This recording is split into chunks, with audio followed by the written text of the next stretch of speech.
Hi friends, welcome to my channel. This is for you. అభ్యాసం అంటే ఒక పనిని పదే పదే చేయడం మాత్రమే కాదు, చేయలేకపోయినా మళ్ళీ చేయడం, పడిపోయినా మళ్ళీ లేవడం, తప్పు జరిగినా తల వంచకుండా నేర్చుకోవడం. మొదట్లో అడుగు తడబడుతుంది, మాట తడబడుతుంది, చేతి తడబడుతుంది. కానీ ప్రయత్నం ఆపకుండా చేస్తుంటే అదే పని ఒకరోజు అలవాటైపోతుంది.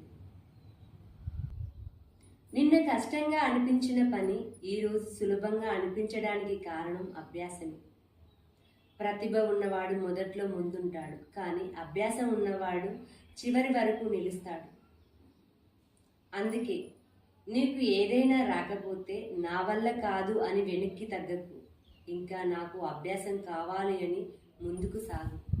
ఎందుకంటే అభ్యాసం అనేది విజయానికి దారివేసే అడుగు కాదు, విజయాన్ని నీ చేతుల్లో అందించే ఆయుధం.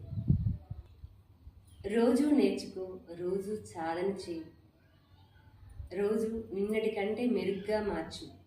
ఈరోజు చేసే చిన్న అభ్యాసమే రేపటి పెద్ద విజయానికి కారణమవుతుంది. అర్థమవుతుందా? ఈ వీడియో మీకు నచ్చినట్లయితే లైక్ చేయండి, షేర్ చేయండి. Thanks for the watching. మర్చిపోకుండా కామెంట్ పెట్టండి. ఓకే.